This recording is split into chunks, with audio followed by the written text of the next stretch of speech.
Bonjour, je suis Sophie Sabo-Barcet. Je suis aujourd'hui donc présidente du Conseil supérieur du notariat depuis octobre 2022. Je suis aussi notaire dans la Haute-Loire depuis maintenant un peu plus d'une vingtaine d'années.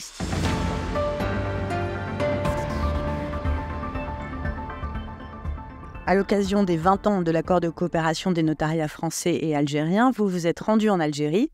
Quelles étaient les ambitions de cette délégation ?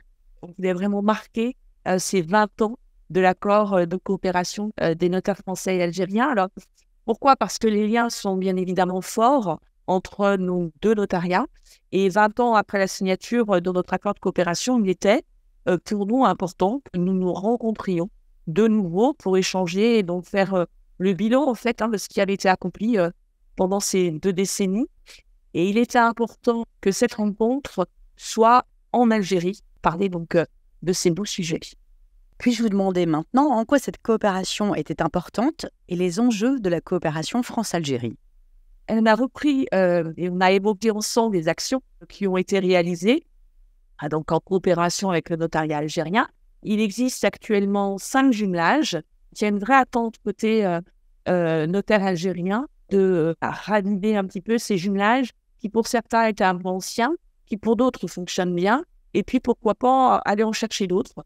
Nous avons également parlé du programme d'appui au secteur de la justice en Algérie. Alors le notariat français en effet a participé de 2019 à 2022 à ce programme PASJA déployé par Expertise France avec des financements européens. Il y avait donc pour objectif de renforcer l'indépendance de la justice, de développer l'accès au droit et à la justice, et enfin de professionnaliser les acteurs de la justice.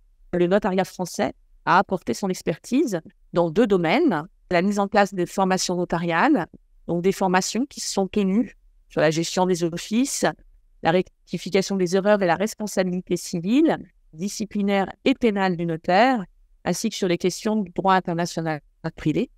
Et puis, nous sommes aussi venus en appui à la préparation d'un code de déontologie pour les notaires. La digitalisation et la lutte contre le blanchiment sont au mieux 2 axes de cette coopération. Pouvez-vous revenir sur les avancées éventuelles dans ce domaine ? Concernant particulièrement la lutte contre les blanchiments et le financement du terrorisme, nous devrions prévoir d'intensifier l'échange d'expériences et l'apport d'expertise en la matière en vue d'une meilleure compréhension mutuelle. Nous avons des textes qui se ressemblent. Après, dans le cadre de la pratique, nous sommes probablement plus avancés dans ce domaine. Donc, je pense qu'on peut véritablement leur apporter notre expertise.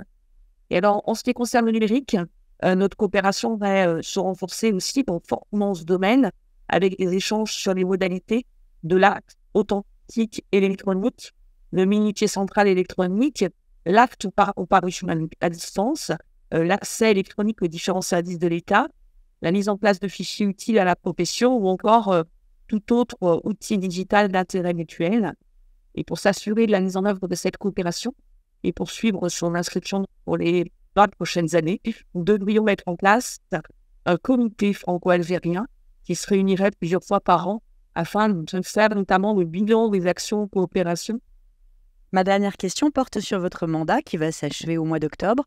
Voulez-vous partager avec nous un bilan des actions menées au cours de ce mandat ? On peut dire en effet que pendant ces 2 ans, j'ai voulu poursuivre l'action internationale qui était déjà initiée par mes prédécesseurs, des prédécesseurs. Ça fait très longtemps qu'il y a cette action internationale au sein du Conseil supérieur du notariat, mais j'ai voulu également un petit peu l'intensifier. Le bilan également sur la médiation. Dès 2018, mon prédécesseur Jean-François Humbert avait dit qu'il fallait que la médiation soit portée par le notariat, et nous avons été entendus, et le notariat a été identifié comme un véritable acteur dans le cadre de la médiation. Puis un bilan également dans le cadre de la formation, parce qu'il faut que nous ayons une formation de qualité, tant pour les notaires que pour nos collaborateurs, parce que je le dis souvent, nos étudiants, c'est l'avenir de la profession. Et puis peut-être le prochain enjeu, en tout cas qui aura été initié sous mon mandat, c'est là pour nous aussi la stratégie numérique du notariat, plus valide au niveau numérique. Et je pense qu'il faut une nouvelle vision sur quel sera le notaire de demain. C'est là aussi l'avenir de la profession. Bon, merci beaucoup pour cet éclairage. Merci à vous et bonne journée.